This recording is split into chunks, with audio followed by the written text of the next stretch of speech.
one mic. All I need is one mic. It's just different. One mic with Big Mike. The overall tenor of what he's saying is very stupid. And they say his style is too urban for the radio. Maybe it's not racism. Maybe it's placism.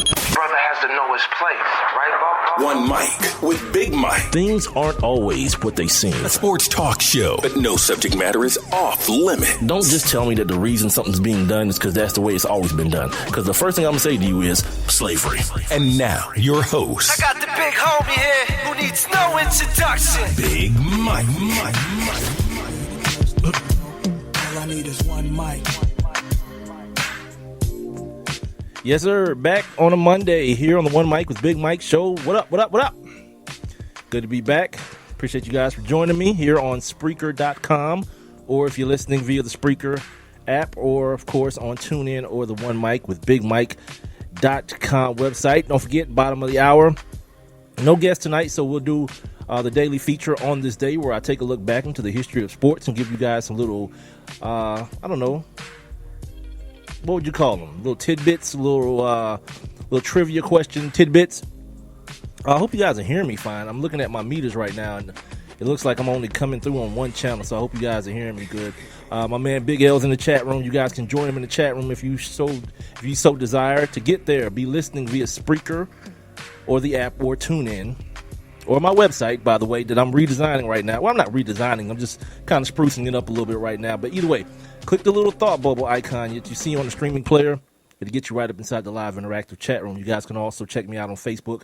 I'm streaming live video right now on my Facebook page, One Mic with Big Mike on Facebook. Spell the number 1 MIC WITHBIGMIKE and leave your comments below the video. You can also check in at 404-902-8104 with your text messages as well. All right, I talked about this weekend. Let's get right into it, man. Audio sounds kind of funny. Yeah, I don't know what the hell is going on, Big L. It looks funny too. I'm glad you're here, dog, so you can help me work this out. All right, let's try this. What about now? Everything good now? My headphones. All right, is everything good here? All right, I'm trying to work out these technical issues. Anyway, March Madness this weekend started last Thursday, ended last night, and for the most part, I think the games were entertaining. For the most part, you know, there were some people that got it pushed all the way in, but for the most part, the games were slightly competitive and whatnot. I don't want anyone to mistake that, because people keep saying, man, great games. We had great games this weekend. No, that wasn't great basketball that you saw. And college basketball just isn't that. You know what I mean? College basketball just isn't what you would term as great basketball. What you can offer up is that it's different. It's different from what you would see in the NBA. The shot making is, it's just not there. You know, you would hope for it to be there, but it's just not there. The kids don't shoot the ball as well. Plenty of missed dunks. I'm talking about not even, like, sometimes LeBron will miss a dunk because he's trying to, like, rip the goal down from the free throw line. Not like that. I'm seeing, like, cats is, like, right under the goal. Tall-ass dudes, too, jumping up and missing the damn, and missing the dunk. That can't happen. You know what I mean? That's just a thing that can't happen in real life. So, for the most part, college basketball did what it did. You know, bad shot, missed shot. Somebody hits a crazy shot. Missed shot, last 2 minutes of the game. Oh, my God, it's a frenzy. They're coming back. Oh, my God, free throws. Some kid misses free throws. Another kid. That kid from,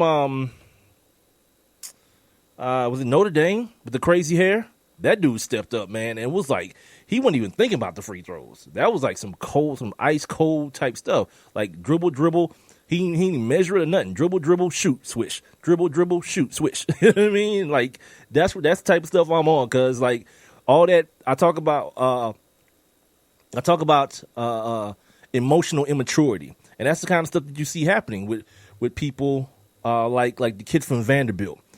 You know, he fouled the kid at the end of the game for Northwestern, not understanding the situation in the game, and in true millennial form, dude. Like, we saw this. If you're like I'm 40 years old, right? If you're in my generation or around there, somewhere thereabout, you saw Chris Webber basically be put on freaking suicide watch after calling the timeout against North Carolina that they didn't have. and essentially losing the Fab Five a championship. This kid, he fouled this kid and turns around and says, you read his lips. He said, "Oh man, I'm tripping." I was like, my God. Yeah, dude. And like, it already happened now. You don't need to fall apart about it. He was just like, yeah, I'm tripping. I'll be home tomorrow. Don't worry about it. We all go home because I couldn't understand not to foul this cat. But I mean, and in the kid's fairness as well, and the coach mentioned it as well, he's the reason that they were in the game in the first place. You know, him playing as well as he did in the second half was the reason they were in the game in the first place. So, you know, you get to see all that. The kids are crying, all you damn ridiculous adults. What up, Reg? You ridiculous adults. Oh man, my bracket. Why are you so frustrated? I don't even know what my bracket looks like. Like, I'm trying to look at it on online, but I can't tell if is this a right pick or this is a wrong one. I don't know. I'll look at it around Final Four. You know what I mean? All I know is I picked Kansas to win, and they're still in it. That's all I need to know right now, and then everything else I'll figure it out later. But yeah, you guys and girls are frustrated and mad because you didn't know something that there was no way for you to know. You don't know who's going to win these damn games. I mean, of course, you know Texas Southern is going to get beat by Kansas or whatever one seed they play. Speaking of, I like to pause real quick in my monologue real quick. Speaking of Texas Southern, I gotta say something. I don't really talk a lot about women's sports on this show because I don't watch them. I don't consume them. Just for the mere fact that I'm not really that entertained by women's basketball or softball or what's another women's sport? Soccer. I don't look at male soccer either, so the soccer in general. But the Texas Southern girls, yeah, they got beat by 89 points by Baylor. 8-9. They're teams that don't score 89 points in a game total. It's teams that don't score together 89 points. Now that I think about it, they lost by 89 points. I understand the whole Title IX thing and everything needs to be equal and all that, but here's the deal. Everything isn't equal. The world I live in, the real one, the actual world, things ain't equal. And maybe the girls maybe they shouldn't have 68 teams. You know what I mean? Because while you got these top tier UConn, I don't know if Tennessee's still good, but let's say Tennessee and South Carolina and Baylor, while you got these top teams, there's teams like Texas Southern that are just sitting back getting beat by 89 points. And they were the worst loss, but I saw a couple that were bad too like that. I'm like, come on, B. I don't think that's worth it. I mean, like, that's not going to make me like tune in like, oh my God, watch these broads get beat down by 90 points. I'm good, cuz. Big L, you're selling that to the wrong homeboy. Europe soccer is good, bro. American best players don't do soccer. Yeah, there's a good reason, because we have football. We have actual football, not football. Yeah, I'm good, dude. Many a soccer weirdo has tried to introduce me to the game of soccer, and all I see is a bunch of running and falling down. Run, fall down. Like any sport that you only score like one time, like scoring 3 times is like a blowout, kind of good. I mean, like I talk about this in terms of basketball all the time. I don't care about your freaking fundamentals. That's the other reason that, like, ladies basketball don't really do it for me. Like, people say it's the purest form of the game, and the fundamentals and the bounce pass. I don't care. When some chick can do what LeBron and KD do, sign me up. I'm there. Yeah, because that's what I like. I like to see dudes get vicious buckets and, like, long-range buckets in a variety of ways. That's what I like for my entertainment value. And we'll talk about the entertainment value of the NBA coming up here later on in the show. By the way, if you're just joining me, it's the One Mic with Big Mike show. I'm here live on Spreaker.com, the Spreaker app. Also on TuneIn and One Mic with BigMike.com. You can also catch the show live on Facebook. Yes, the video is live on Facebook right now. One Mic with Big Mike is my Facebook page. And follow me on Twitter and Instagram at One Mic with Big Mike, especially on Twitter, so you can check out my hashtag, put it on the poll questions. I'll give them to you right now, as a matter of fact. I got a couple of them up right now. Thought I had more than that up. Right now, I do. Okay. As I wait for my computer here. All right, we'll get back to that. No, you won't. All right, what rating This is a brand new one. What rating would you give the NCAA tournament game so far? These are brought to us by sportsnewsandbrews.com. Your options are, I just had a Mountain Dew kickstart. Excellent, good, fair, and poor. Should NBA teams just start lying about injuries in order to rest players? Because for whatever reason, just saying we're resting them makes people angry. The options are, that's cool, hell no, play, and 50%, and who cares? Right now it's 50-50, hell no, and who cares? I asked this question the other day. The poll is closed, but I asked it again because we're on air. Since Burger King just bought Popeyes, does that mean Popeyes is about to be crap or Burger King is about to get better? And most people say, yep, Popeyes is about to be crappy chicken. Shout out to Bojangles then. Shout out to Bojangles. What are you talking about? Do I watch baseball? Here's the thing about baseball, Big L. I don't watch baseball unless the Braves are good. That's pretty much or playoff baseball. Like, playoff baseball is the type of baseball, like, it's crunk and it's like energy and like that watered down craziness. Like, I would even watch like those Dominicans and Puerto Rican cats playing this World Baseball Classic. Like, I like for there to be an entertainment value to my sport. Any sport that you have to start explaining to me the nuances. See, you don't like it because you don't know the intricacies and the nuances. I'm good. Yeah, I don't need all that. I don't need a trigonometry exam to watch sports. Just put something on the football field, the basketball court, even on the baseball diamond, and entertain me with it. You know, and then in 2 or 3 hours, I'll go along my way. Yeah, people try to be those soccer snobs. So you just don't understand. You think scoring is what it's all about. Mm-hmm. Yeah, you're damn right. Yeah, that's basically it. Score points. In a game where there's a winner and a loser, and that winner and a loser is defined by how many points you score, score points. I'm out of here on hockey, too. I used to work here in Atlanta for the Thrashers. My man used to always tell me, you got to go to a game to really appreciate it. Well, I can't because I'm working for the team in the studio, so I can't do that. So I guess I just won't appreciate it. And then they left. So, yep, good. Second team for the city of Atlanta, out of here. The Flames, then the Thrashers. All right, let me get back to what I was saying about this damn tournament and your little funky-ass brackets. Big L said he don't fill out no bracket. Maybe I should have put that on the poll. Do people actually fill these damn things out? I did it this year again because my man Alan from Baseline to Goal Line Sports asked me to do one. I don't even think I joined his group. Now that I looked at it today, I was like, maybe I just did like a random bracket and didn't even get in his group. So again, ridiculous. Some of the things that stood out to me though from the weekend. I'm not y'all who listen to the show know I don't break down games and shooting percentage and all that kind of craziness. I'll give you guys can have ESPN and all that people who need to fill time with those type of things for all that. It's not pertinent to the discussion. A couple of things though. The ACC, who I've been hearing about all year after not watching, well, I watched some college basketball, but really not enough to really study it. The ACC is back because I remember the days. See, I'm doing that now. 40 years old, I'm doing that. I remember back in the day, boy, Syracuse was in the Big East. You had teams like Maryland, had Joe Smith and Stevie Franchise. Clemson had Eldon Campbell. You know, North Carolina Duke, of course. You had Tim Duncan and Randolph Childress at Wake Forest. That whole little Tobacco Road thing was popping. You know what I mean? Like, the ACC was on fire, not to mention Georgia Tech. You know what I'm saying? They had from the Malcolm Mackey, James Forrest years to the Kenny Anderson, 3D, Brian Scott, Lethal Weapons 3 days. The ACC used to be popping. So when they was like, yeah, man, how many teams will get in from the ACC? And it ended up being 9. I was like, all right, let's ride. Let's do this. You know what I mean? There's one left.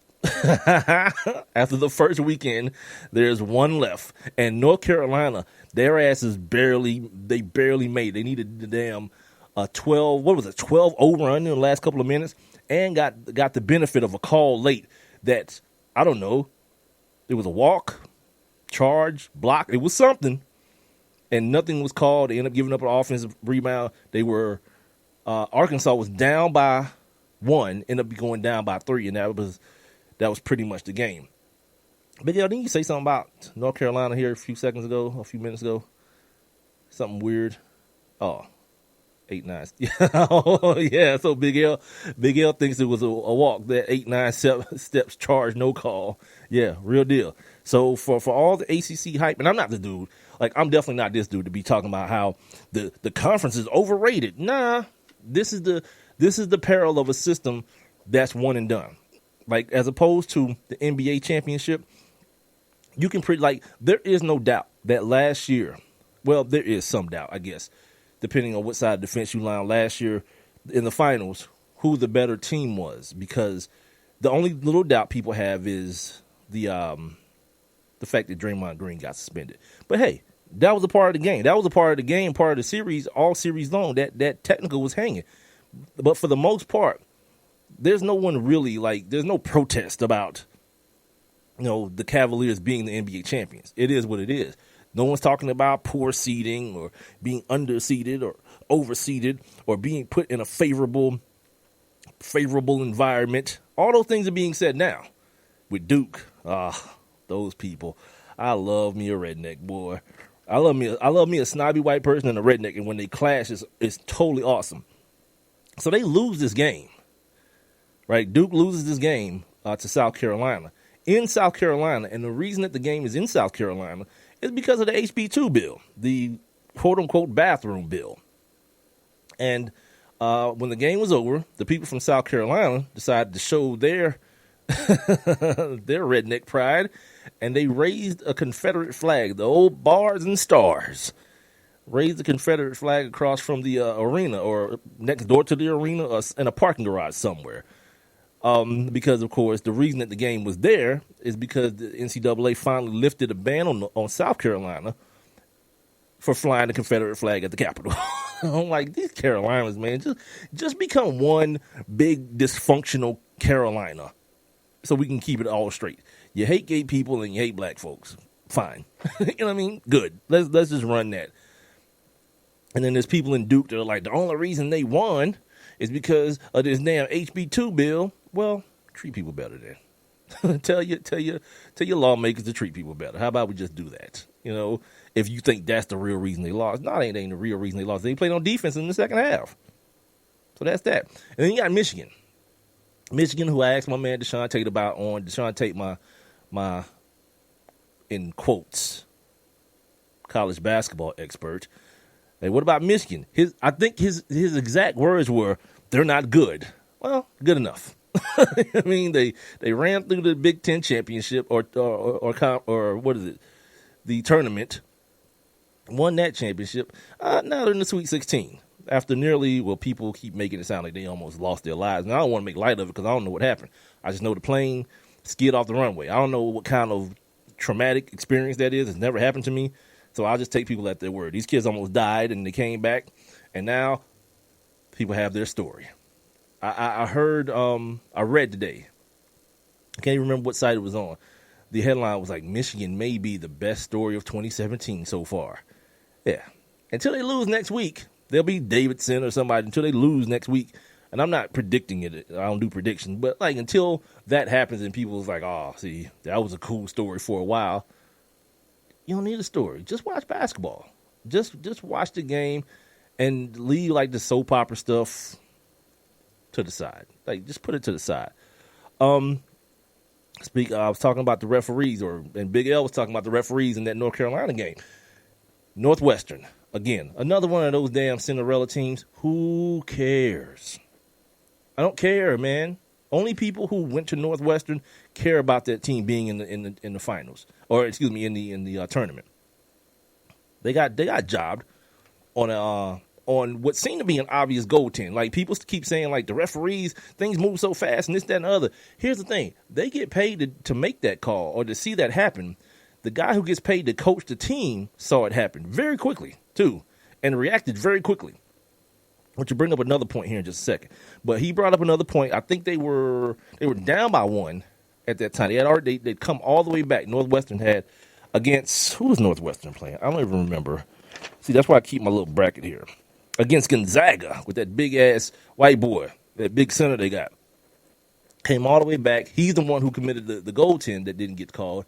And then to compound the problem, Your man, Coach Collins' son, Chris Collins, jumps like a G, jumps out in front of the referee to make his point, to emphasize his point even more, which at that point he was teched up, right? Now we got a 3-point game because they get two free throws. There's a lot of things about college basketball that are weird to me. I don't like the kids having only 5 fouls. I'm not with that life. And on top of that, I don't think a technical should go towards your fouls. That's ridiculous. Like 2 techs and you get put out the game is one thing, but for a kid to have 5 fouls and then like hang on the rim or like taunt or something like that, because it's like a certain type of technical foul that you have to get to add it to your personal fouls. That's Bush League, man. Like especially when it's the good players. You guys know my how opposed I am to watching bad basketball, which again we'll talk about here in just a second with the NBA in a little while here. Some other teams that surprised this weekend. Xavier came out of that first 4, which you want to start talking about getting outseeded or overseeded or whatever, or did they? No, I don't think Xavier did. I'm looking at it right now. Sorry. See, that's what happens when you just talk like you know what you're talking about. But anyway, they were 11. They beat Florida State. That was a 3. Sorry, beat Maryland. Then came back and beat Florida State. That was a 3. Another one of those Cinderella things. Here's the thing, ladies and gentlemen, about upsets in a tournament style thing. The seeds don't get reseeded. So what it does, it makes the games as you get closer to the championship more terrible. Like, trust me, does anyone want to see like Butler versus Creighton in the finals? No, you don't. All this cheering and this love, Big L said the other day, I love the Cinderellas. I love the underdog. Yeah, until it's the only game left and that's what you got left to watch. No. Give me the most, whatever 2 teams have the most NBA caliber players on it. Let's ride. Let's go. Speaking of those cats, speaking of NBA players, I got a chance to really, really, really check out this kid Lonzo Ball the other day. I saw him play a couple times this year. I saw him play against Arizona early in the season, and I think Washington, who, by the way, what's the kid's name? Holtz? That's his name? The kid that plays for Washington, who may be the best player in the league or in college basketball, but is not in the he's not in the tournament. It's the second year in a row. Because remember last year, Ben Simmons, they didn't make the tournament last year with LSU, and now you turn around this year and you got the kid in Washington who no one's is a shame that no one's able to see him play. The people like me, right, who hadn't watched college basketball, would have loved to see a kid like that be in the tournament. But those, as they say, are the breaks. But getting back to Lonzo Ball, man, watching this kid's game, who did they play? UCLA played Cincinnati.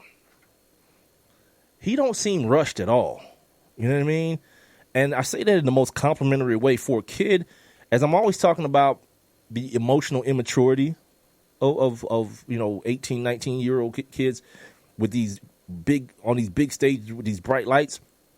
He don't seem rushed at all. His game is very much controlled. That jump shot is ugly as hell, but it's effective. You know what I mean? The release point is pretty cool. It's just like that wind up at the beginning is like mad crazy. But he looks the part of an NBA player. You know what I mean? Outside of all the stuff with his dad, which we'll get to old LeVar here in a second. A couple of things on him, as a matter of fact, that had me kind of changing my tone against my man. Like, y'all heard me last week. I told you I didn't really have a definitive opinion on him. You know what I mean? Like, those are his sons.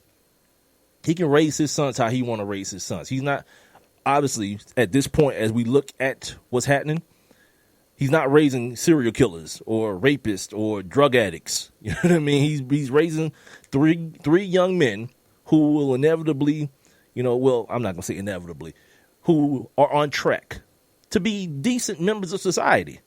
Like, at the end of the day, the method that you go through to get there, that's nobody else's call. Like, a lot of people want to judge this dude on his parenting. That's a flawed path you taking. Speaking of those people, for the first time in probably like 5 years, I caught some of Mike and Mike this morning. Never watched that show. It happened to turn it on because I was trying to get everybody's little takes on the weekend in college basketball, and saw that they were talking to Dick Vitale. And Dick Vitale, he's doing a normal interview thing, And before they let him go, he makes it a point to say, hold on, I need to say this. I'm up to here, man, and I'm probably guilty as anyone. I'm up to here about Lonzo Ball's father. I can't take it anymore, yet we talk about it, and we actually feed into what he wants. Talking some nonsense, talking ridicule. What he's doing is the pressure he's putting on his son is absurd but when he makes the jump to the next level. And this is one great kid and a great player. There's no question he's one of the top 3 guys when you think about the NBA draft, even though I lean a little bit to Jason Tatum. But I will tell you this. Let me tell you, the pressure he's putting, I couldn't agree more with Steve Kerr. I couldn't agree more with the round mound of rebound, Charles Barkley. It's absurd, ludicrous. It's an attention grabber, and most of all, we're guilty. But he better look in the mirror because he's trying to live through his son and get more headlines than his son gets, and that is sad. Look, and I thought about this, too. I thought about this because a couple of things. All those compliments that Dick Vitale gave to Lonzo Ball. He's a good kid. He's a great player. Like, my man, who you think made him that way? The same dude that you criticized on the back end for trying to get some shine off his kid and all this kind of thing. And I thought to myself, maybe he's doing like the Rex Ryan type thing. You know, the reason that all these players who played for Rex Ryan, who I think is a bum-ass football coach, but players like him. And a lot of times they tend to gravitate towards him because he takes the pressure off of them. There's no more pressure on him, on his players, because anything, they show up to ask crazy questions about Rex. They don't care about what Tyrod Taylor's doing or what LaShawn McCoy is doing. I mean, they care, but it's not the highest point of contention. It's about Rex Ryan. That's one of those things, those techniques that he employs. I'm going to say it again. That's that man's kids.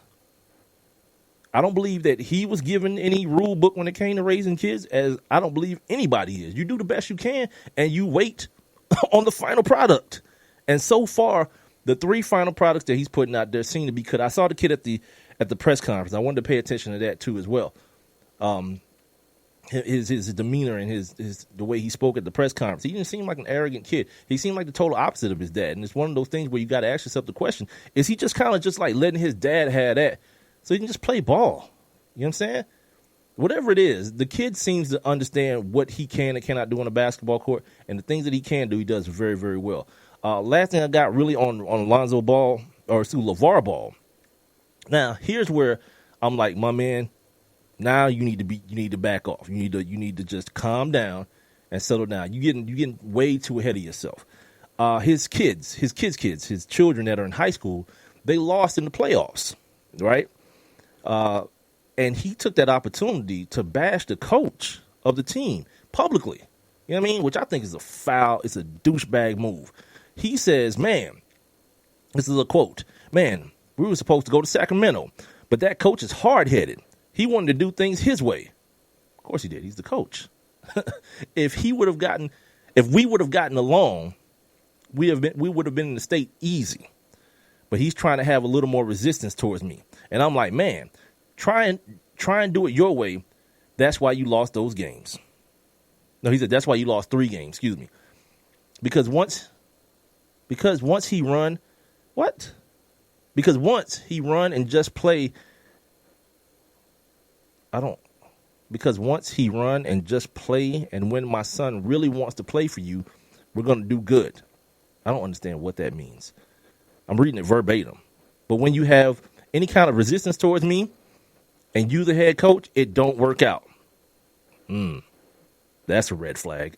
You know what I mean? Like he's supposed to be calling the shots. Yeah, that's going to be a problem at the next level, my man. I already knew he was going to lose that game. This guy's a first-year high school coach. I don't know his name. His name is not said here in this article. He went 30-3, including the game in the playoffs. And that dude takes this opportunity like it's some sort of high-paid $1 million coaching job. He's a high school coach, B. First-year high school coach. He probably teaching geometry or something as well. Like, to me, that type of parenting, that's for the birds, cuz. Sit your ass in the stands, man, and do what dads do. Because you wouldn't, like, because it almost sounds like he wants to take credit for the 30 wins and give this coach the blame for the 3 losses. Nah. We'll get back to more of this NCAA stuff here in just a minute. We're going to take a break and come back, talk some NBA with you guys. I'll actually wrap this up after I do On This Day and then jump into some NBA stuff. It's the One Mike with Big Mike show. I'm heard live every Monday, Wednesday, and Friday here on Spreaker, the app, TuneIn, and, of course, OneMikeWithBigMike.com. You can also catch the show live, the video stream, on One Mike with Big Mike on Facebook. Make sure you follow me on Twitter and Instagram. Again, at One Mike with Big Mike. I'll be right back. I have one question for you. Do you or someone you know run a business that could benefit from additional exposure? The One Mike with Big Mike show is currently taking on new sponsors and advertisers. One Mike with Big Mike is currently syndicated across 8 different online platforms, and your company's name could be heard and seen across all 8 as well. Let's get to work. Please send all inquiries to Mike at OneMikeWithBigMike.com. Thank you for listening. Thank you for your continued support. All I need is one mic. It may be hard to believe, but people just like you are already saving money. FeedThePig.org makes it easy. Their simple savings plan teaches you how to start saving without going overboard. So you don't need to mooch off your friends. You gonna finish that grape? You mean the one in my mouth? You don't need to stop buying the necessities. What you're smelling is a natural musk. Ew.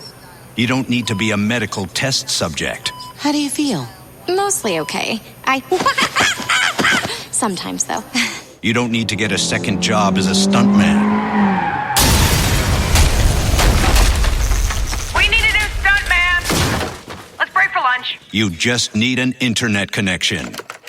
Don't get left behind. Start your personal savings plan with the tips and tools on feedthepig.org. That way, you don't need to sell your soul to the devil. $15 is the best I can do. All right, deal. Brought to you by the American Institute of CPAs and the Ad Council. And now, back to One Mike. What are we waiting for? Let's get to it. With Big Mike. Kane is in the building, nigga. Come on.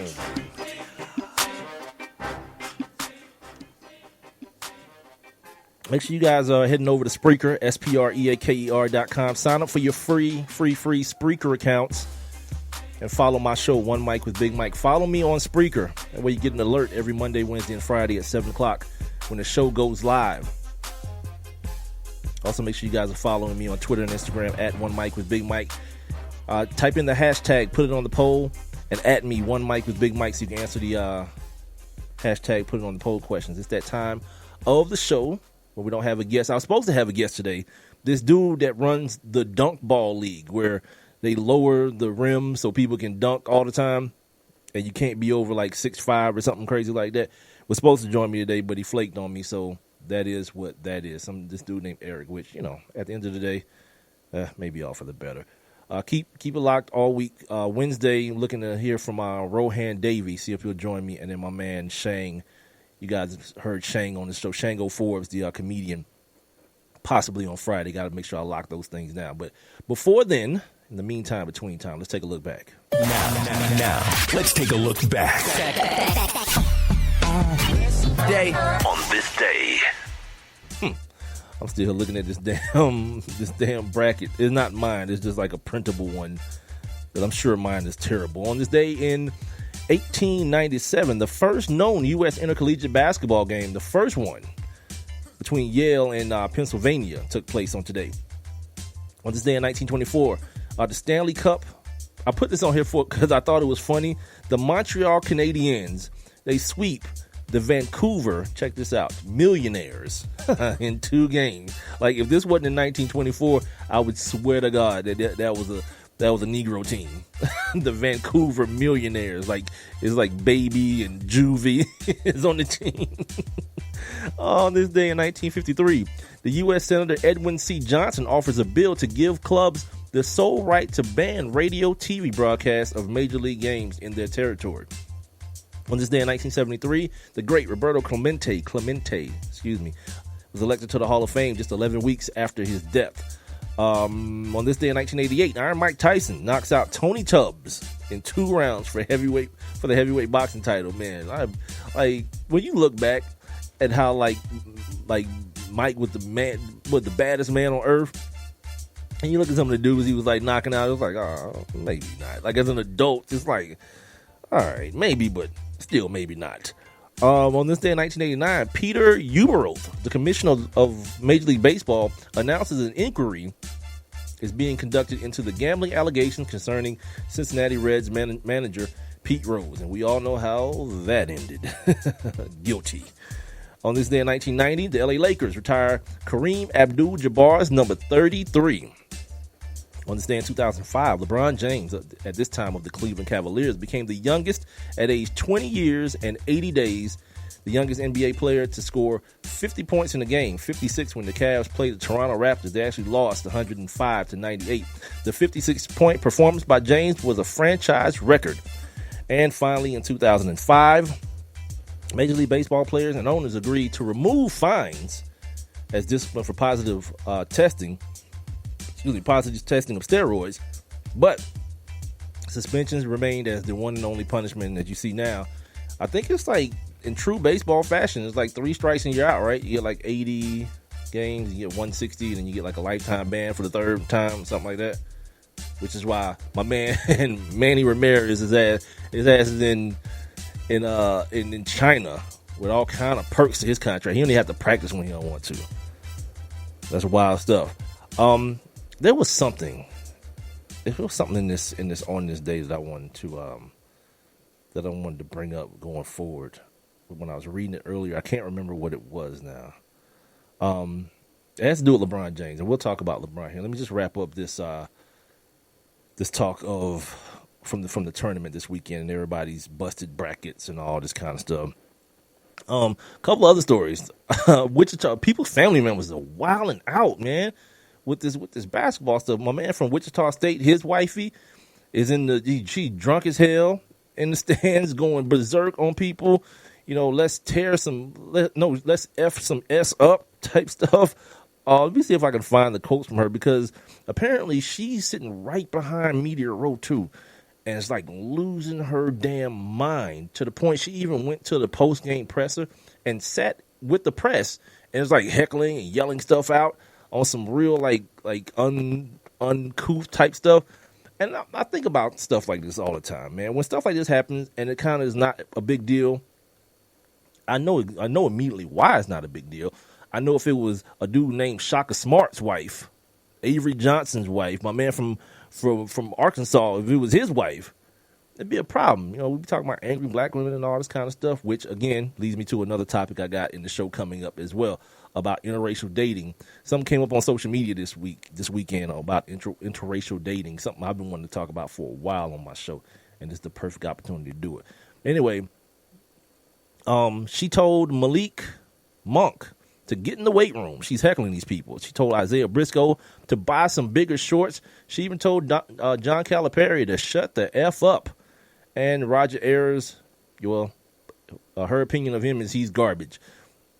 I always wondered, when people are watching college sports, do they realize they're talking about children? Like, these dudes are like 19 years old, and like people are going, like grown people, like my age, older, are going heavy on like some 18-year-old kid. It's like, come on, man.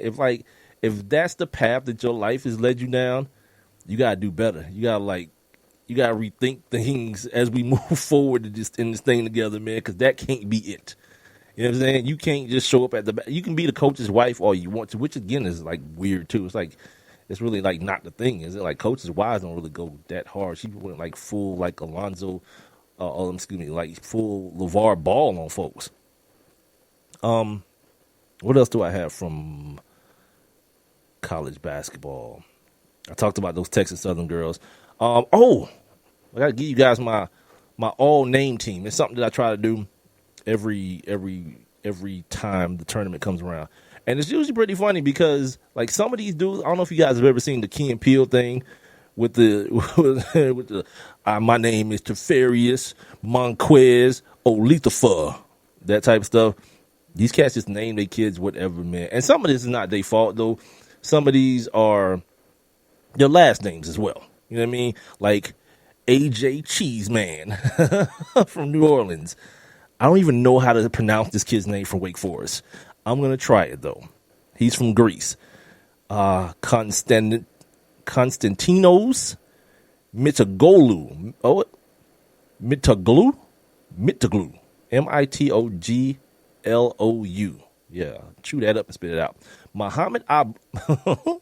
Muhammad Ali Abdul Rahman, my man. Another kid named Giddy Potts from Middle Tennessee State. Cindarius Thornwell. Udoko Uzubuike. Buike? Kansas kid. Kansas is my pick. Did I mention that already? I'm picking Kansas to win. Mo Ali Fox from Virginia Commonwealth. Vittorio Reynoso Avila from Princeton. My God. Scoochie. My man Scoochie Smith from Dayton. And finally, Dante Diffencenzo? I don't know. From Villanova. That's my 2017 all-name team for this year's tournament. All right, moving on here. So this Saturday, something happened this Saturday that a lot of people took umbrage with. Not me personally. I don't really care because there was something to watch, and I didn't really feel like juggling pro ball with college basketball this weekend. I wanted to kind of focus as much as I possibly can, as ADD as I can be sometimes. But the Clippers and the Cavs were supposed to play. They played. Technically, they technically played. You know, turned down for LeBron and vicious dunks, and well, we didn't turn down for any of that because Ty Lue decided that he was going to rest LeBron, Kevin Love, and Kyrie Irving, the quote-unquote the big three, heading into, well, at the front end of a back-to-back. And people love to lose their minds about this kind of stuff, man. Well, I paid my money for a ticket, so don't. I mean, enjoy choices, because like, if you that mad about it, just don't. If you want to, like, people want to act like they proving some type of point, you not by getting on social media and complaining. And if the NBA wants to act like they care, but they don't. As long as y'all keep coming through, as long as y'all keep keeping those cable packages, they don't care. The TV companies don't care either. They would like for there to be a better product with better ratings, so they can charge advertisers more. But hey, you win some, you lose some. It's still.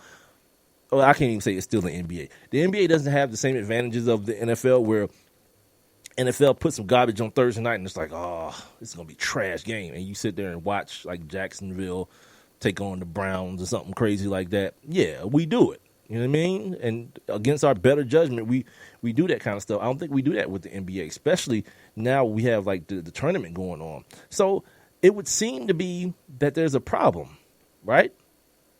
But the one thing that fans don't want to cop to is their role in all this. It's your guys' fault. As fans, it's your fault that this is happening, because you're the ones that came up with the whole theory that it's championships or nothing. Oh, really now? Well, let's just pee all over this this regular season and get ready for the championship run. That's all I hear. So for all those people who love to talk about, well, LeBron will never beat Jordan because he don't have enough rings. KD left so he can ring chase, and all this talk about rings. This is new. This wasn't a thing. It was a lot more understanding about this kind of stuff back in the day, and a lot of the excuses were, well, I mean, Patrick Ewing had to beat Michael Jordan every year. So-and-so Karl Malone had to beat Michael Jordan all the time. That's why he don't have one. Fact still remains, they don't have none. Whatever. The fact still remains, they don't have none. And then throughout history, when you saw something else come along that was great, it couldn't be Kobe, because Kobe had 5. I mean, people still try to pull that nonsense on Kobe, that Kobe was chasing that 6-1. I think he even bought into it. It felt as though he bought into it, chasing that 6th ring so that he could be on that same level. Nah, you can chase ghosts. LeBron talked about it at the beginning of the season. He's chasing the ghost, knowing that he'll never catch it because he holds a different place in people's minds, mine included. Michael Jordan holds a certain place in people's minds that is going to be hard for any athlete moving forward to exist in. You know what I mean? This kind of air of perfection, when Michael Jordan was far from perfect as a person. But we didn't have, Twitter and social media and Facebook and all those things then to really expose that type of stuff. Michael Jordan wasn't on Twitter and Facebook, obviously, because we didn't have it, but we didn't get a chance for him to bring us into his life. Like, you get to see Dwayne Wade in the bed with his woman and all this kind of stuff, and LeBron playing basketball with his kids. Like, you get to go home with these dudes a lot of times. So it's going to be a different experience with them because they try, how do I want to put this? They make an attempt to make themselves seem normal or regular like us. Like, I just go home every day to my wife and my kids, and I just, we just have dinner together and all that. They try to normalize themselves.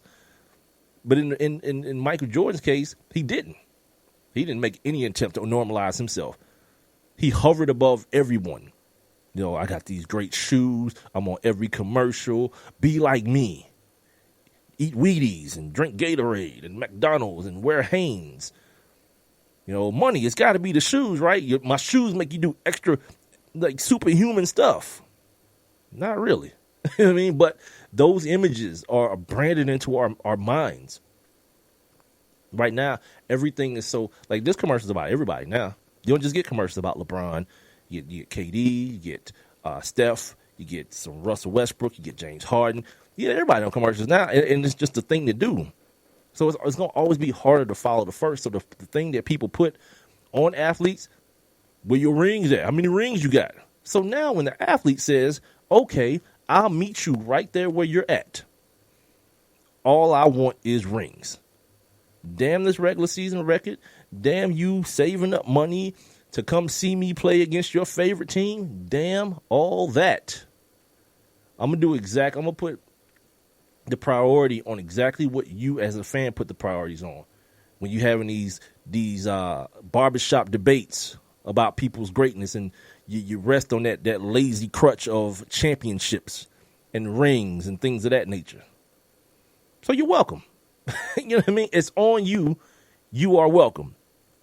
The other thing that is one of the most surprising things about all this type of stuff when I hear it is how much vitriol comes from people that would, in the same position at their job.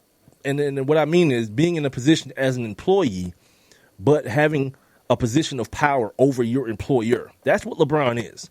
He's Dan Gilbert's employee. He's an employee of the NBA. But the NBA don't move if LeBron don't say move.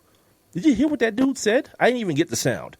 When they started talking about all this resting stuff, he was like, I don't care. I don't think the NBA can do anything about it.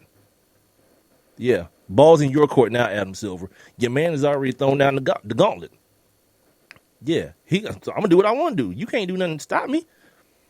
And in a way, it's a power move to say, look, okay, either get rid of these back-to-backs, find a way to shorten the preseason so that these games don't have to be back-to-backs, 4 games in 7 nights or whatever. All this traveling, hopping back and forth on and off planes. Fix that, and maybe you'll get 82 games. And that argument that people love, these memes that people love to post about Michael Jordan playing all the games, these old players. You know what they didn't have? Power. They had a certain level of popularity, but they didn't have any power or influence over the guys who paid them money. So it was in their best interest to do that. Now, yeah, the power is in the hands of the players, and the great part of them understanding that they're not only a commodity, they're not only the product, that the entire machine doesn't move without Carmelo, without LeBron, without Chris Paul, without Blake Griffin. It doesn't move without those guys, and they realize it. So, you know what I mean? If I need a break, I'm going to take a break. And here's the other thing. I'm going to get to this. Well, let me do this first before I move on to my next point. Because when I talk about these old cats that always have something to say, like, my God, you know what I mean? Like what JaVale McGee said the other day about Shaq, and I know people like looked at it as some sort of clapback, but he was right. Like, people who used to do something love to act as though there was some sort of perfection in what they did. That's what happens in sports, and now it seems to be more and more prevalent in basketball and in baseball too. Because with baseball, it's on some racist stuff in baseball. I'm going to keep it real. Like all these white dudes looking at all these Hispanic dudes taking over and getting money and bringing that Latin flair to the game. Yeah. They can't stand bat flipping and all that kind of crazy ridiculousness. Pitch the ball better. People don't bat flip on strikeouts because there's a reason. The bat flip follows something after something that you messed up. Make the pitch, douche. Anyway, so Karl Malone was being interviewed by somebody, by Sage Steele. Sage. Sage. Anyway, quote, if you don't have at least 10 years of experience, get your ass playing. It's not work. It's called playing. Besides, tell our underpaid service members and police and first responders to rest. They can't. Has anybody ever heard of a false equivalence? Like, one job isn't another job. You understand what I'm saying? Like, certain people, like your sanitation workers, they have a job that's pretty grimy. They got to go around picking up people's trash and whatever, and that's their gig. You know what I mean? They're not a 5-star chef. That 5-star chef is not the IT guy. And in certain jobs, you get certain different perks. Like I don't imagine a 5-star chef ever eats a bad meal. You know what I mean? It just is what it is. So for this dumbass, and Karl Malone is just that guy, by the way, you know, to start talking about because service members and police officers, who, by the way, they do get vacations. All you got to do is shoot a black person. Probably shouldn't have said that, but I did. Yeah, you get going on vacation. That's what happens, right? But to equate LeBron James not playing in a basketball game to some fireman or some soldier not being able to take a break from Al Qaeda, come on, B. You gotta come better. You gotta be better than that. And I understand the dissatisfaction as a person who always talks about not wanting to see bad sports or a bad product, but I don't buy tickets to games either. I understand what the risk is, that somebody may be hurt. You may not be able to see the best players on that night, especially in basketball. I don't go to games unless I get free tickets. And even then, it's like, I feel like parking and all that. I got this big-ass TV here with this, you know what I mean, crystal clear view of everything I want to see, replay and all that. It's just too much trouble sometimes. So at the end of the day, as we recap, it's your fault, fans. It's your fault that the players have the attitude that they have towards these regular season games. They don't matter because you know why? They don't matter to you. The same people who said 73-9 meant nothing because that team didn't finish with a championship, which I think is an idiotic concept, by the way. The same people who said that are probably the same people who are mad as hell at cats resting and not playing all 82 games. You can't have it both ways. And the other thing too is you gotta stop equating ignorance with toughness. And I say ignorance not in the sense of stupidity, in the truest sense of the word,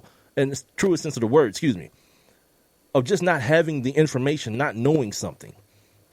The players in Michael Jordan's era, Patrick Ewing and Karl Malone and Akeem Olajuwon, they didn't have the information, the scientific information on what all that stuff does to your body back then. These guys now are such fine-tuned athletic machines, and they have the expertise of the medical staff that work with them. They understand when their bodies need to rest, when they need to try to push through, where they're at in a particular season. In the case of the Cavs, Kevin Love is coming back off injury. Kyrie Irving just twisted his ankle the night before. So you want to put that on LeBron James, who's already logging some of the most minutes in the NBA. Like, of course, if I'm gonna sit Kyrie and Kevin Love, I gotta sit LeBron too. I can't have LeBron out there where his competitive juices take over, and now he's pushing himself over the top because one, it's a primetime game. It's against the Clippers, another good team. You don't want that in life. Just take the L and move on. Next night, they see the Lakers, everything's good. But as a fan, I guess, I understand. You know what I'm saying? I understand you don't look at it. You don't look at it that way. And maybe, like, in all fairness, maybe you shouldn't. But I'm going to get to some stuff here as the show goes on about the the hypocrisy of fans at one point saying that they care about players and so forth and so on, and then really you don't. But then you do then you do after the fact. Like after something is terribly wrong, then you do, but only in a selfish way. I'll explain all that as the show goes on. It's the One Mic with Big Mike show. I'm here. I'm live, man. Spreaker.com. I'm also live. I think I'm live on TuneIn. If somebody can check that for me and let me know if the TuneIn stream is working live. You can also catch me on my website, onemicwithbigmike.com. And don't forget, if you miss any portion of the show, it can all be heard on demand. You can go to Spreaker. You can download that Spreaker app, which I do advise you do. The TuneIn app as well as my website, onemicwithbigmike.com. And on iTunes, iHeartRadio, Stitcher, Google Play Music, and YouTube. Head on over to my YouTube page. I just posted the video. I posted a video of the interview I did last week with the homies from the Breaks, my man Cinqua and my man Antoine. Check that out if you haven't heard it already.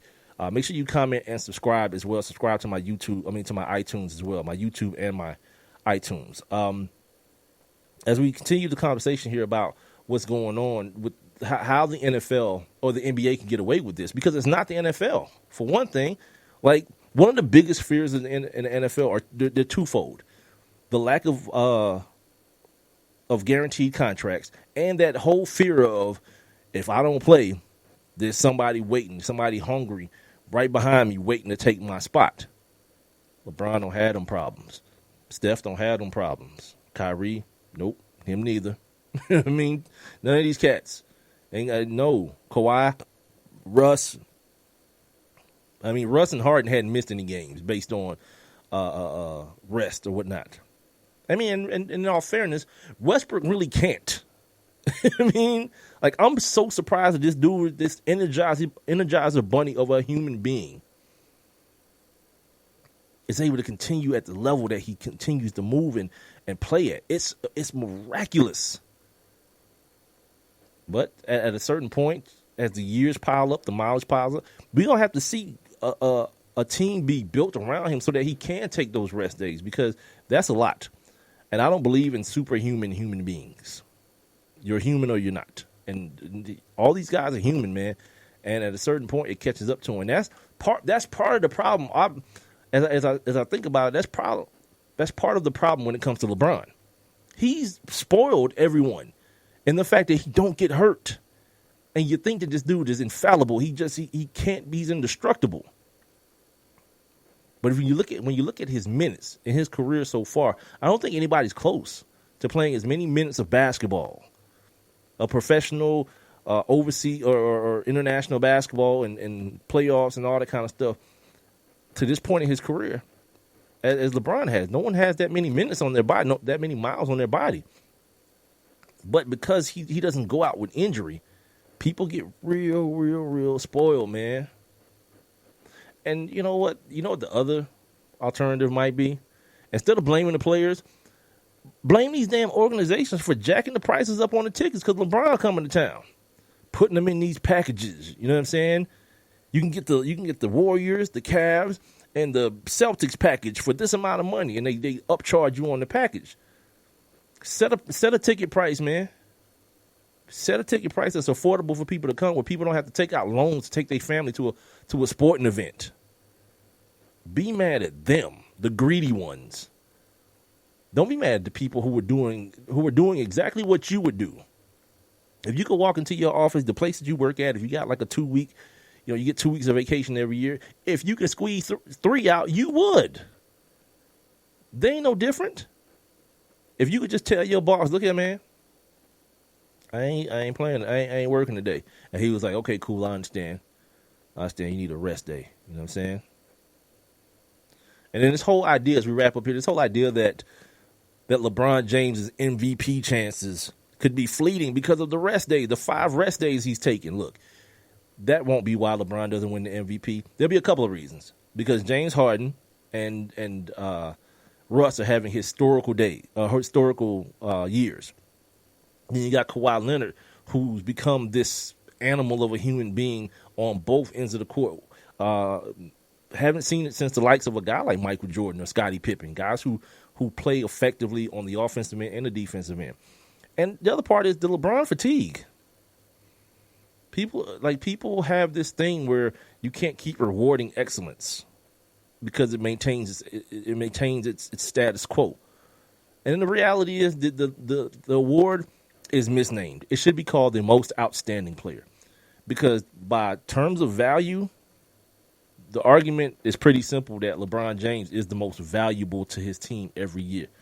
Whatever team he's on, he's the most valuable person in the league on that particular team. It should be called the most outstanding player, but they won't do that because they want to hear these idiot conversations once the award is awarded to somebody who somebody else thinks shouldn't win it. Or when Steph Curry says, I think James Harden's going to win it because his team has a better record, and you don't play the sound for Russ. You just tell him that that Steph Curry says James Harden's going to win it, and then to get a reaction out of Russell Westbrook. I hate that. That's so ridiculous and stupid.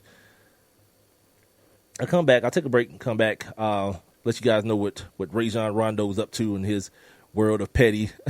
And we got to talk football. You know what I mean? We got to talk football. Then we're going to get up out of here. We're not going to be here all night. But some things have happened.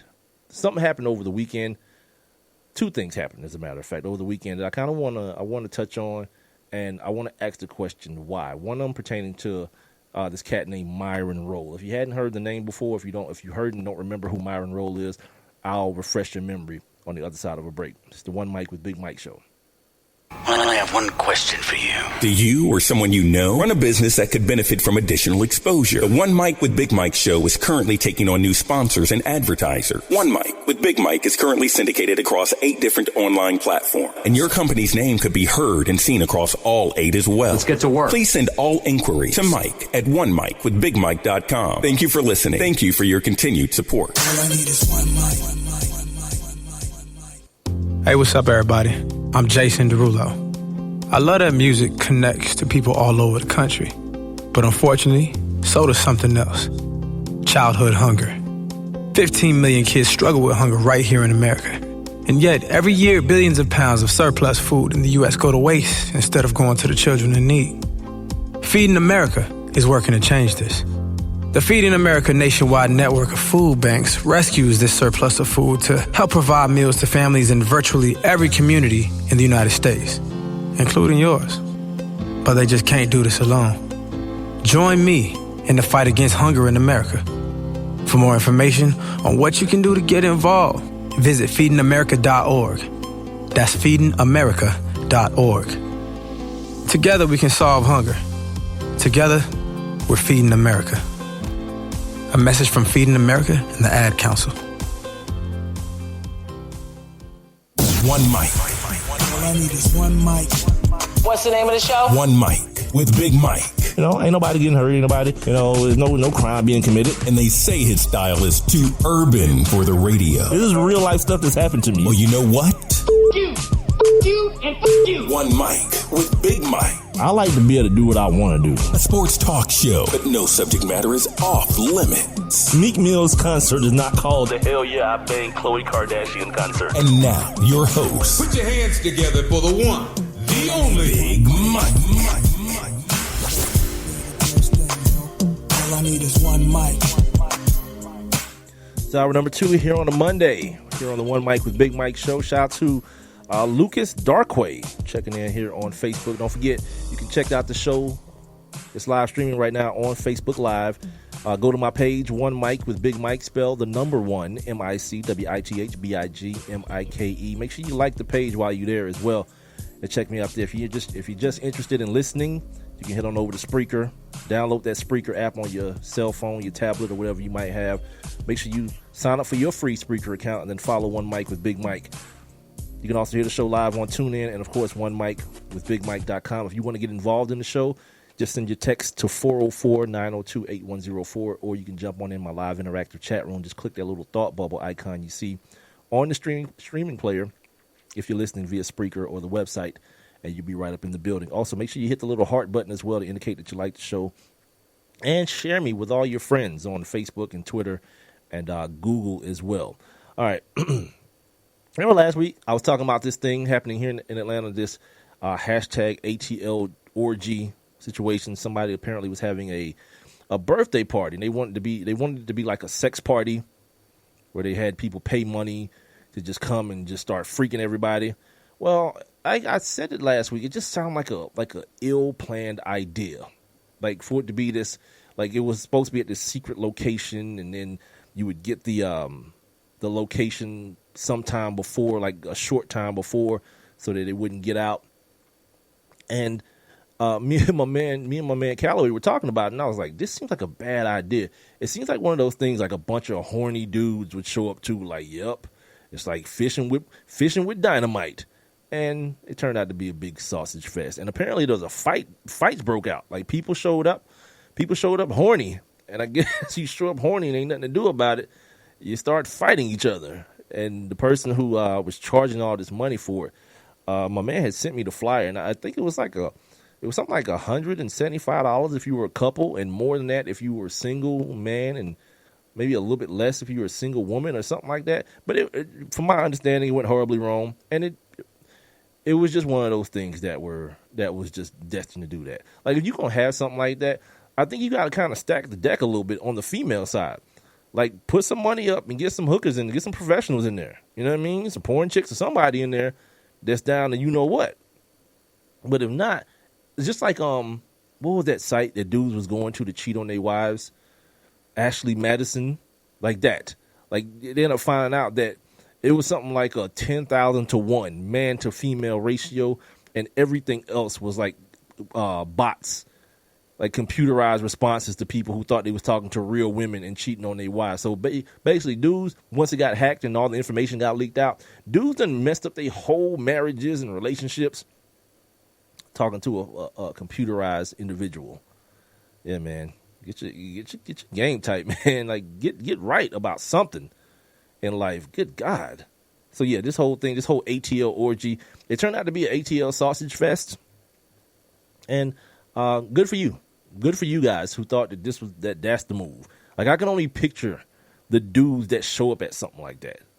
You know what I mean? The dudes just like, finally, I've arrived. After all these years of virginity, now I can let it all loose. Come on, man.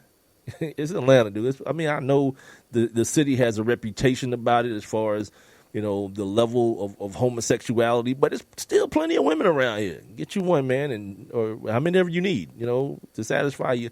But like, do it in some sort of, I don't even want to call it honest way, but you know, they got Tinder and all these kind of things. It's like, come on, man, don't be lazy when it comes to that type of stuff.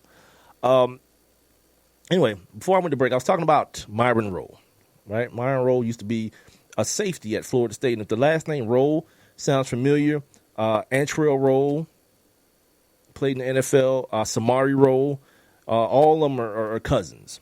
But Myron Rolle has been in the news here just this past week, recently, and I was kind of perplexed by it. The reason why he's been in the news, and the reason is because he's accepted a medical residency for neurosurgery at Harvard in Massachusetts.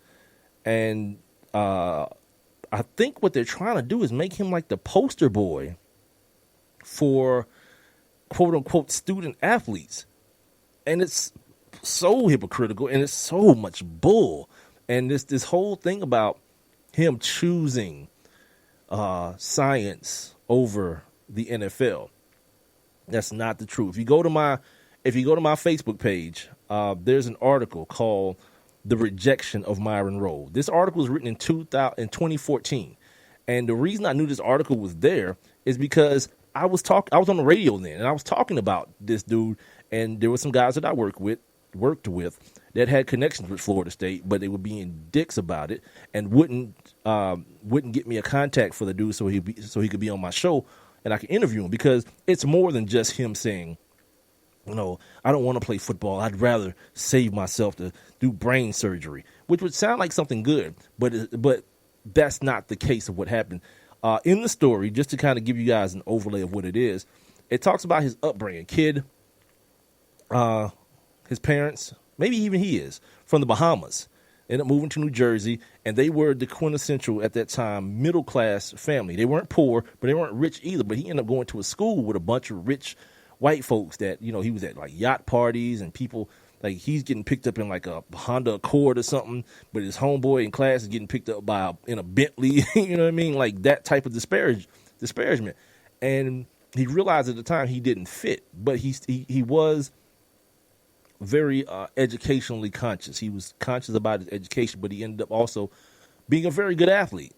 And when it was time to pick a school, he picked Florida State. They had a medical school. He felt like they would allow him to do both, be an athlete and be a student had he chose to, which is kind of key here. He wanted to do something. Another little known fact about him, Dr. Ben Carson is one of his inspirations. He read a book by Dr. Ben Carson about brain surgery, and he said, this guy looks like me. I can do this. So as much as I rag on Ben Carson, shout out to Ben Carson, for that. You know what I mean? He's one of those, what you call an idiot savant. Apparently very, very, very, very good at one thing, operating on people's brains, but just like a terrible douchebag of a human being when it comes to being black. You know what I mean? Like, well, a dude that you see him and believe in your heart of hearts that he really doesn't want to be that color unless he had to, because he talks about the things that happened in his past and like white boys trying to cheat off of him and feeling proud about it. It's ridiculous stuff. But anyway, that's who Myron Rolle's major influence was into going into the area of neurosurgery. Fast forward a little bit, Florida State. He has an opportunity to test for the Rhodes Scholarship, but you got to be in England to do that. No, you got to be in England to study at whatever Cambridge is what it is. I don't remember, but I do remember him flying on the helicopter to take the test, and Florida State flying him back to be able to play in the game. But then he ended up getting accepted. Excuse me. So which meant got to put off the NFL thing for a year. And I remember reading about him talking about how he worked out, tried to, but you can't be like a serious ass medical student in a foreign land and trying to eat right and work out the way someone who's trained to go to the NFL would. So he did that for a year, came back at the combine, didn't really show up the way, people thought he might have had he just come straight from college to the combine to the NFL. Because of course those genes, those Rolle genes are there. Now, this is the part where things get real fuzzy and hazy. When you start hearing that part of his questioning at the NFL Combine was how much you love football. And in essence, holding his intelligence, holding that against him as it pertained to being a football player. I think he ended up getting drafted. If not drafted, he did get drafted by the Tennessee Titans. And he tells these stories about not feeling like he fit in. He felt that feeling when he was in school in New Jersey. He felt that feeling when he got to Florida State, because people looked at him as this square, this nerdy kid or whatever, didn't feel like he was tough as the other kids who came up. Some of them came up in very, very poor backgrounds. So if you understand what I'm saying, the kids he went to high school with, he was below them. The kids he went to college with, he was above them. I mean, economically. He was literally middle class. And it was hard for people to see him as a tough guy. But then he said he felt it again when he got to the NFL. And the reason, this is what I wanted to get to. I went all that long way to get to this. This guy's a neurosurgeon. He deals with the brain. What's the biggest problem that the NFL is having is convincing people that that this game will not scramble your brain. We're going to make it safe enough to where it doesn't scramble your brain, which is a lie, by the way, and it has been for the last, 30, 40 years or so. You know what I mean? And they know it is. They know that there's nothing they can do to make this game safer. They can limit the amount of blows to the head, if you want to call that being safer, but it's essentially you still don't get hit in the head. You know what I mean? That is a fact of the matter. Excuse me.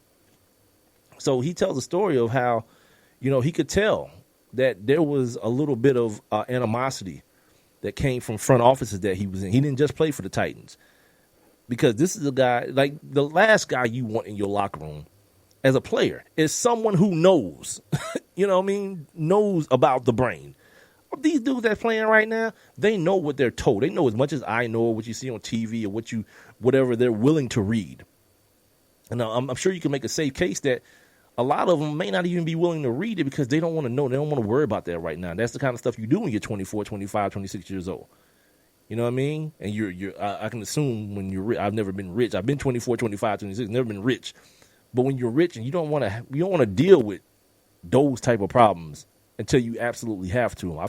I've spoken to many NFL player, but while playing and after playing, and you get like mixed things. Like some of these guys are still like that. You heard me talk to Terrence Mathis. He was like, I just don't worry about it. I got stuff to do. I keep myself busy so I don't have to think about it.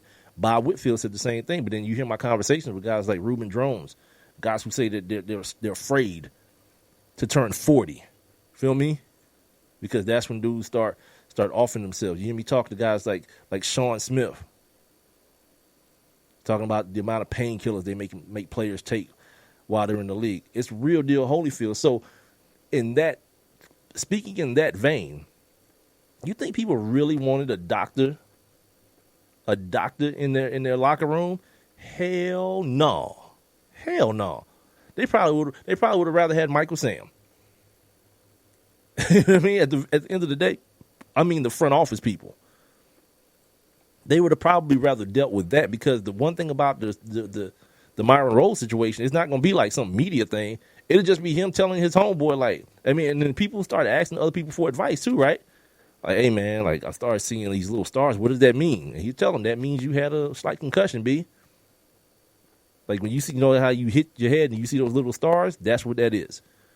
It's a subconcussive blow is what it's technically called.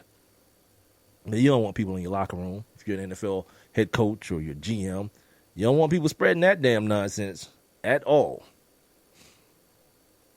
Because you understand that the fans don't care. We don't care. I say that all the time. We don't care. We want to be entertained. We want to see those people get knocked out. The only thing different now from what was is our reaction to it.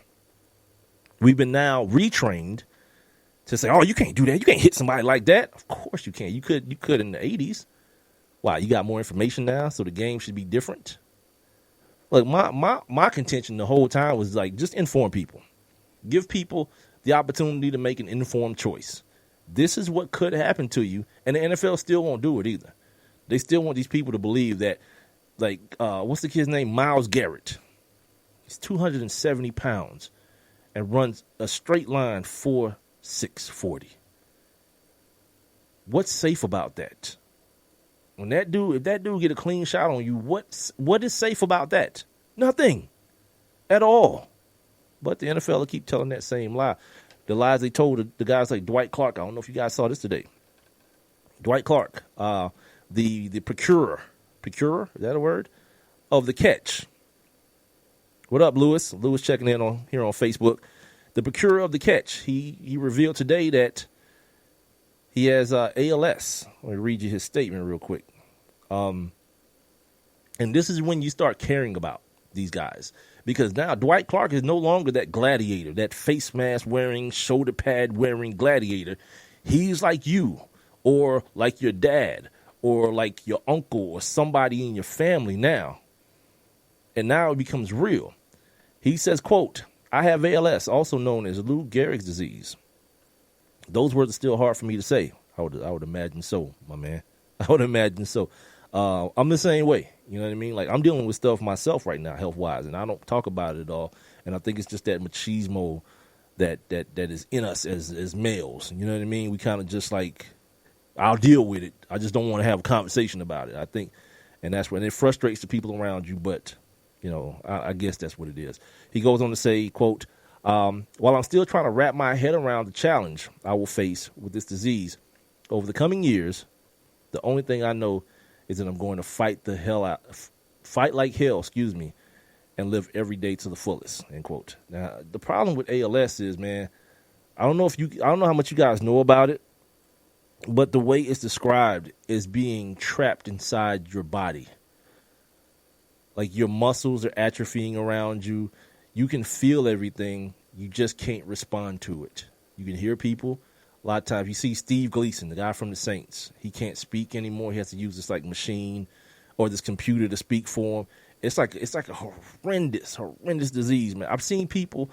I don't remember what I was looking at, but they were talking about places where human euthanization, like the way you get your dog euthanized when it's like, we got to go put Sparky to sleep. Sparky's not sleeping. He's dead. You're killing him. That's what's happening. But there are places in America where when people have diseases like ALS or like real bad cancers and things like that, and they don't want to be a burden on their families, or they want to at least leave the earth feeling with some pride and not with people pitying them, people have chosen to be medically euthanized and be medically killed. And it's a real crazy moral thing based on, and then like anything, like any moral, right? It's based on your level of comfortability in something. You know what I mean? Like some people like what are they called? Open relationships.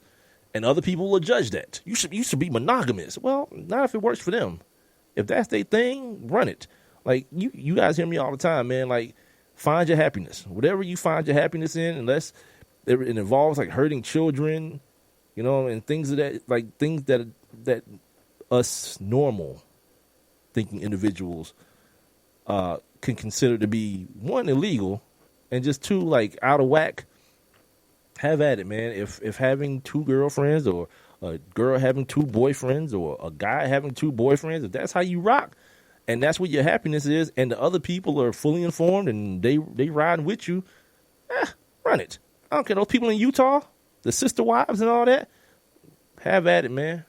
You know, but I think the problem with some of them cats is they be like marrying like 13-year-old girls and stuff. That's ridiculous. I don't know how I got off on that tangent, but whatever. So no, as it pertains to like the stuff that's going on with the NFL and these head injuries and all that kind of stuff, it's getting real. It's real serious, and it has been real serious. But I think now what's happening is some of these older guys who are starting to see their heroes, these granite rock type men, be reduced to, you know, whatever. Oh, that's what I was talking about. I was trying to remember what I was talking about. Human euthanization. Yeah, if that's what makes you happy, man, and you can reconcile it with whatever it is that you believe or don't believe in, and your family members and all that kind of stuff. Right? I actually saw it happen. This old lady did it they showed it on television. It was like the weirdest thing, guys. But it was like it was essentially like lethal injection. The way they kill prisoners on death row. They gave her a shot to put her to sleep, and they gave her another one to stop her heart. And it was pretty much that easy, maybe? Should I say easy? It was that simple. And then there's Gale Sayers, a lot of people's favorite running back next to, like old cats. You talk about Gale Sayers and Jim Brown, a lot of times in the same light. Before I start talking about this, did anybody else know that Jim Brown has like a 15-year-old or a 14-year-old son? What the hell? What part of the game is that? Like, ain't Jim Brown like 80 years old? Like, at some point, my guy, you got to run out. I mean, at some point, you got to run out. You still shooting? 14 years old, man, or like a freshman and playing lacrosse. Shout out to Jim Brown and his Trump supporting ass. Gale Sayers' wife came out also, man, and she's talking about what Gale Sayers is going through. And I believe it's dementia is what he's dealing with. She says, she gives some instances on some of the things that he's doing. He recently tried to wash his hands with carpet cleaner. Another one of the wives in the NFL who's gone through this. She says, quote, "Don't let him out of your sight. It keeps you on your toes." Like it's a child, man. Like Gale Sayers, this beautiful athlete of a man, as I've heard him described by other people. He's 73 years old. Well, in the picture that I'm looking at, he's 73. A guy who retired from the NFL at the age of 28. And you would think he may have gotten spared a little bit because he left so early. Knee injuries took him out of the game. But doesn't seem like that. He absolutely feels as though both of these guys, Dwight Clark and Gale Sayers, their families and them both think that football definitely played a role in what they're going through. The reporter on the story says that he's able to have quote unquote halting conversations, but noted that he barely spoke during a 7-hour visit. My gosh. Yeah, his brother, his name is Roger. He said you build memories all your life, and the next thing you know, you don't remember anything. It's just tough. It's got to be. You know what I mean? Gale Sayers was one of the guys who sued the NFL over the concussion stuff because early in the game he started experiencing loss of memory and dementia and Alzheimer's, a lot of those neurological things, depression, sleep problems, being very irritable, a lot of things that people associate with chronic traumatic encephalopathy, CTE. I know this stuff might be boring because I'm using all these terms and talking about this. It's not fun to talk about people who are essentially going to waste away and die. You know what I mean? And subsequently, that's the way you get the money from the NFL. The money that they settled for, that's part of the provision. That you have to be like dead damn near. And in some cases, the only way you can get it is if you die. And they cut your brain open and see the calcium deposits and, okay, yeah, he has CTE. Let's run it. It's a cold world, man. We live in a world, man, where my man, like Agent Orange, he'll go out there and buy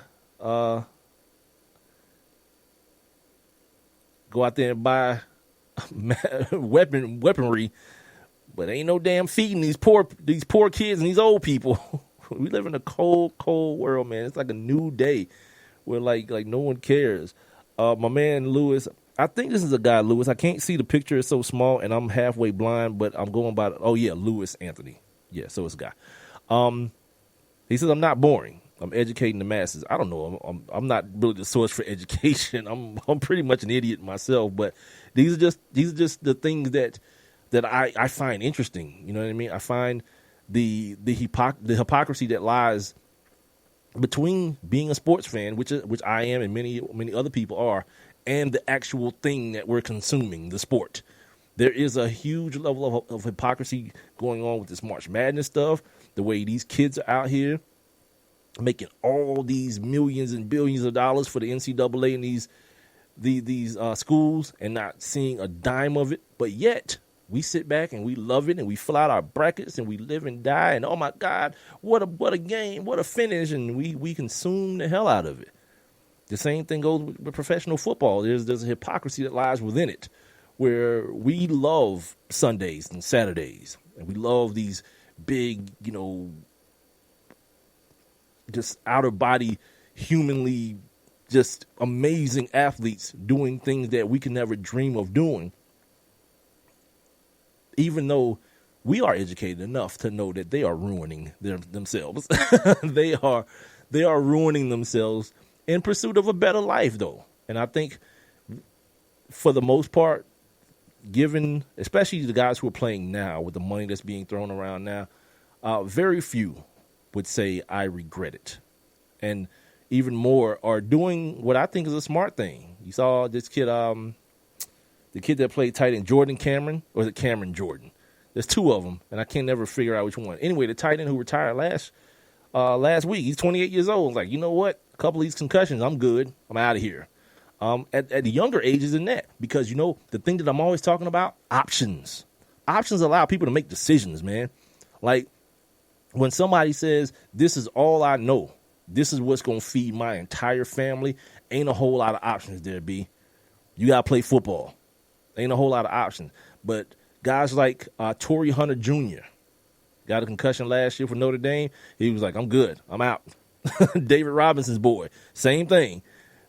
Yeah, their dads are financially stable. They don't have to risk nothing to be able to succeed in life. You know what I mean? Their dads have paved a certain way for them. They've lived a certain lifestyle to where they have options. David Robinson's son can go and be in politics if he wants to. He's already the student body president up there at Notre Dame. Torrey Hunter Jr. is going to follow his dad's footsteps and start playing baseball. You know what I mean? Where if you do it right, the checks are much bigger, and guess what else they are? Guaranteed. You know what I mean? Which is a smart play. But then you'll always have the kids from Liberty City. You'll always have the kids from the ghettos across the United States that have adults, kind of hitching their wagons to these kids to be the ones to pull the family out of poverty. So the NFL will move on. There's a term that's used, though. The term is used that's used is the ghettoization of the game.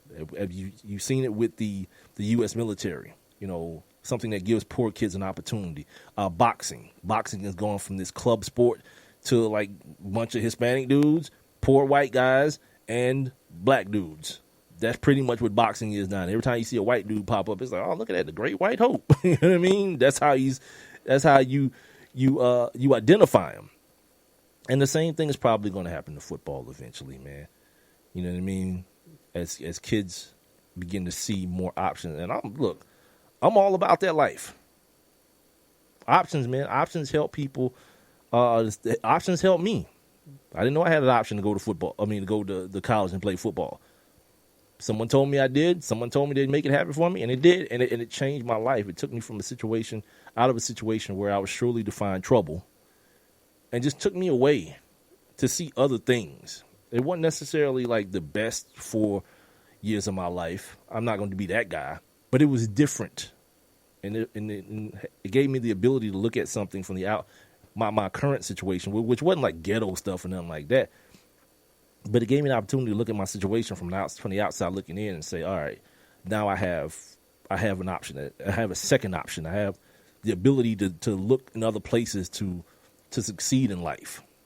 That stuff is important, man. And the more and more you see that happening, especially in the black community, it happens. It's in the white community already, you know, where kids can be like, that kid that played for the 49ers a couple years ago was like, yep, I'm out of here, 24 years old, about to be the starting linebacker for the 49ers. He was like, yep, I'm good. Want to keep my brain, so I'm out. All right, let's take a break. Last one of the show, and come back. I gotta wrap up the rest of these football conversations. Of course, the Tom Brady situation. Save that for last. The best for last. It won't be the best. I mean, comparatively, it may be because it's me and it's this show, but there's nothing terribly good about this whole situation, this saga, or whatever you want to call it, with Tom Brady. So we'll talk about that next, right here on the One Mic with Big Mike show. Well, I have one question for you. Do you or someone you know run a business that could benefit from additional exposure? The One Mic with Big Mike show is currently taking on new sponsors and advertisers. One Mic with Big Mike is currently syndicated across 8 different online platforms, and your company's name could be heard and seen across all 8 as well. Let's get to work. Please send all inquiries to Mike at onemicwithbigmike.com. Thank you for listening. Thank you for your continued support. All I need is one mic. Hi, I'm Layla Ali. I might be undefeated in professional boxing, but there's one problem even I can't fight alone: childhood hunger. Over 17 million kids in America may not know where their next meal is coming from. That's 1 in 5 children. Yet billions of pounds of surplus food produced right here in America just get thrown out every year. That's more than enough to feed every last hungry child. That's why the Feeding America nationwide network of food banks gathers surplus food and gets it to hungry kids before it goes to waste. But they can't do it without your help. Join me in supporting Feeding America and your local food bank by going to feedingamerica.org. Together we can knock out hunger. Together we're Feeding America. To help solve hunger in your community and to find your local food bank, visit feedingamerica.org. Brought to you by Feeding America and the Ad Council. And now back to One Mic with Big Mike. And here we go.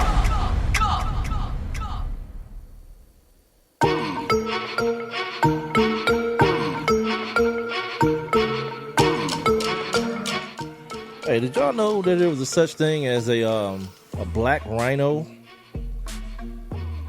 Yeah, I mean, up until before like the last few weeks, did you know there was a such thing as a black rhino? Because I didn't, you know, and apparently now I'm using the term was appropriately because there are no more. The black rhino is now extinct. And apparently, or no, not extinct. The last female black rhino was, is it murdered if it's a rhino? Killed? Was killed. And apparently, and I don't know if this is authentic or if it's real, because I definitely wasn't going to waste my time to fact check this, but the cat that owns Jimmy John's, the sub place, right? They don't have those around where I stay. I think I've had Jimmy John's once before. My man used to work there part-time, and I think I've had like a Jimmy John's sandwich before in some capacity. But anyway, people are like, this is why I'll never eat at Jimmy John's again. Really? Like, I don't know that I necessarily care if the black rhino goes extinct. Like, someone would have to tell me, like, what's the what's the benefit of that particular animal? Is there something that I need to know that is going to throw like the ecosystem out of whack or something like that? If that's the case, yeah, I'm with it. But just because it sounds like it's just a particular type of rhino. Like there are other rhinos out there that hold it down for everybody else. So like you don't lose them. It's just this particular kind. And I saw a picture of it. It didn't even look black. Like mixed, right? Like it had a white daddy or something. No, I'm just playing. But no, it didn't look black. I don't know why they call it a black rhino. Maybe it was the picture I was looking at. But like people just choose things to like hitch their wagons to and be irate and mad about, even though 10 seconds before you read whatever Facebook post you read that got you so mad, you had no idea that this thing even existed, that it was even a thing. Yeah, I'm good. Like, I don't know how good Jimmy John's is. Like I said, I don't remember. But this wouldn't stop me. This wouldn't keep, like, he didn't murder a dude. You know what I mean? Like the police, for example. Like, y'all still call the police when something go wrong. You know, and that's kind of like a, coin flip of a proposition. So, the man that owns Jimmy John won't kill rhinos. You know, I don't get the whole hunting thing. You know, people say it's a sport. Well, somebody probably need to tell the animal. Like, I don't know that it's necessarily a sport if the other team don't know they playing. But to each his own, I guess, if that's the move. And I understand, I guess, that some species need to be hunted, like alligators. If you guys watch Swamp People, they need to be hunted so the population doesn't get out of control. Like, there's a place in, I don't know, one of those white states, Vermont or somewhere like that, I don't know, where wild horses is a thing. They were going extinct, and people decide to, like, repopulate them, but now it's out of control and don't know what to do with them. And because the horses, and they banging all the time and making more of them.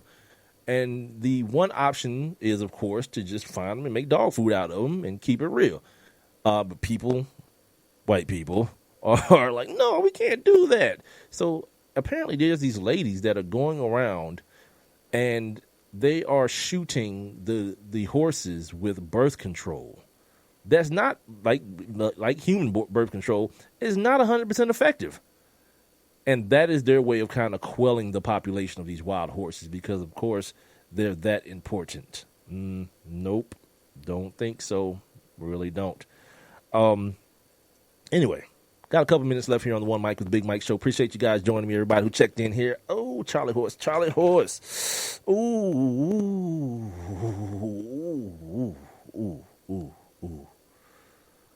All right. Checked in here on Facebook. Yeah, that wasn't a good look at all. My man Big L, my man Reggie. Where was I going?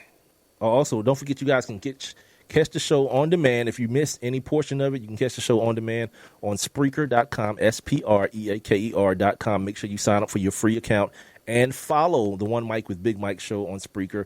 Download the Spreaker app. You can also catch previous episodes on demand on TuneIn. The OneMicWithBigMike.com website, which I'm in the process right now of revamping a little bit. You can also, for my Apple people, check it out on iTunes. Subscribe, if you will. iHeartRadio, Stitcher, Google Play Music, and YouTube. Subscribe to my YouTube, man. I got a brand new interview up with the guys from The Breaks, the VH1 new hit show, The Breaks.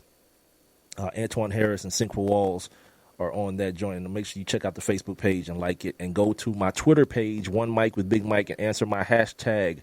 Put it on the poll questions for the day. I'll update those. I'll try to before I get up out of here for the night.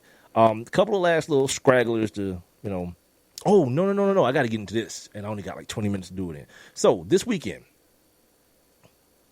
a post was placed on Facebook. And this is something that I wonder about all the time. And the last person I had helping me produce a show, he kind of talked it down and wouldn't help me develop this concept or this discussion.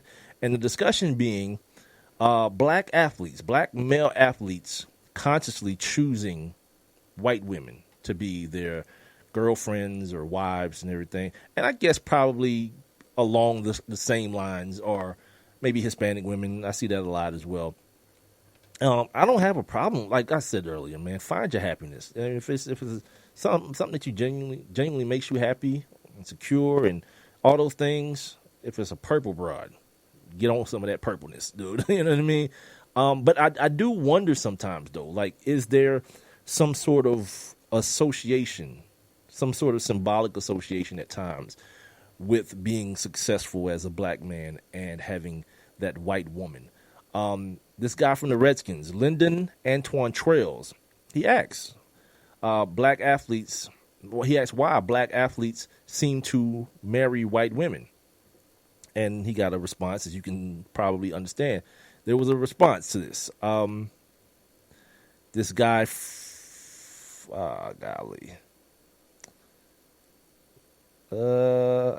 Maserati Rick. Apparently, he is a player for the Dolphins.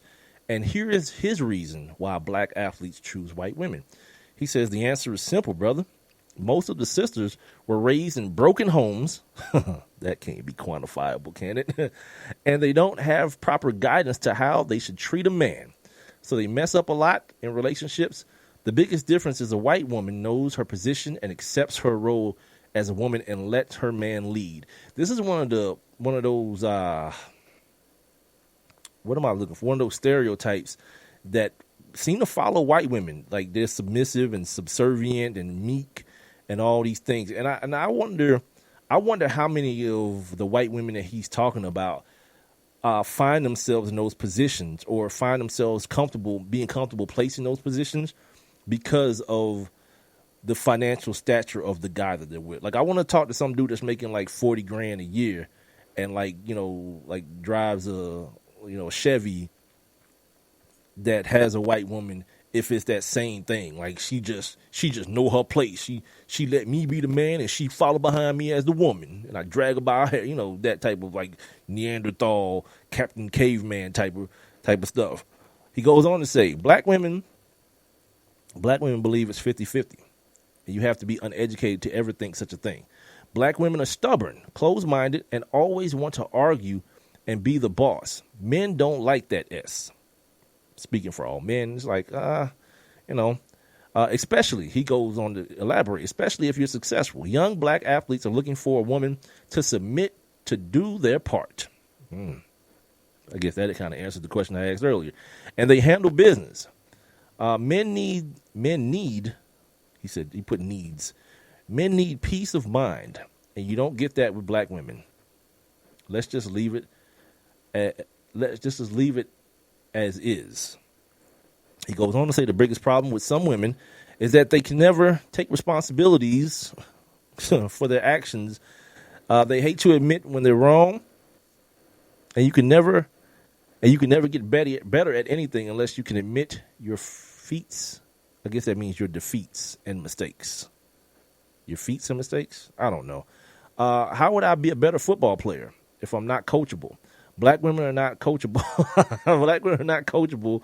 Let's put it that way. Man, I'm tired of they ass. You got to go through what? You got to go through S to no medications. The best thing I could have done was get me a white girl with a great family to support her and our relationship. Well, there are counterpoints to that, to all those points, because OJ thought so too. You know what I mean? And you start now hearing that, her family was infatuated with his success. Her being Nicole Brown Simpson, family was so infatuated with O.J. Simpson's success that they kind of just left her out to dry and gave her an uneasy feeling that she didn't feel like she could tell her dad that this dude was whooping her ass. I mean, if you the type of dude that want that in your life, I want to be able to whoop my woman ass in private. All right, maybe, you know what I mean? And then the generalization, and one of the things that I always want to ask guys like this, and not to be, and I know people might take offense to it, but not to be a jerk about it. But I always wonder, like, when people have these, let's call them derogatory statements or comments towards black women, I always wonder to myself, like, what is your relationship with your moms like? Or any of your aunts, if you got sisters or any of that stuff, because those are who those people are. Now, if you had a mom that was mean to you and a disciplinarian and tried to keep your ass out of trouble and succeeded in doing that, I said this the other day about Serena and Venus. And people wonder, like, how they could date with a strong black man like her, like their dad, how they could date a white dude. I found it very easy to explain. The opposite. Like, Richard didn't only give, he took a lot too. You know what I mean? Like these girls, you know, for as good as it turned out for them on the back end, they weren't able to have childhoods. They weren't able to be regular children when other children were going trick-or-treating and doing whatever other kind of craziness that children do. Richard had these girls getting better at tennis. You know, he had a vision for them. So they weren't allowed those things. So while the success speaks for itself, there's got to be a human part, a part of them as human beings that may resent that a little bit, that wonder to themselves why I couldn't have both, why I couldn't be a great tennis player and have, you know, fun times with people in the neighborhood. And the reality as an adult, they probably understand that couldn't happen. That's not a thing that could actually happen. So, you know, your attractions lie in the opposite, the total opposite of your black ass, broad nose, Nubian featured daddy. I don't know this to be fact. I just, you know, this is something that I just surmise. And then when I look at these guys who say, like, I remember hearing Chad Ochocinco, he had a reality show at one point, say that he would never date a black woman. And I was like, wait a minute, is he mixed or something? He's like Obama, just raised by a white woman. Like, what's happening? What's really good? You know, because like that just seems kind of like you love who you love, right? Whoever you fall in love with, you fall in love with. And there seems to be a contrast between the retail worker who has his white woman and the $1 million NFL guy who has his white woman. Because when you hear it, when you read this post that I just read earlier, it feels like so much like an I've arrived type thing. Like, now I'm here. They accept me. She's like, she has a family that supports me. Like, it's something that you've already strive to be a part of because of what she is, not necessarily who she is. And I could be totally off base, but it comes across that way. And I've always wondered about that dynamic.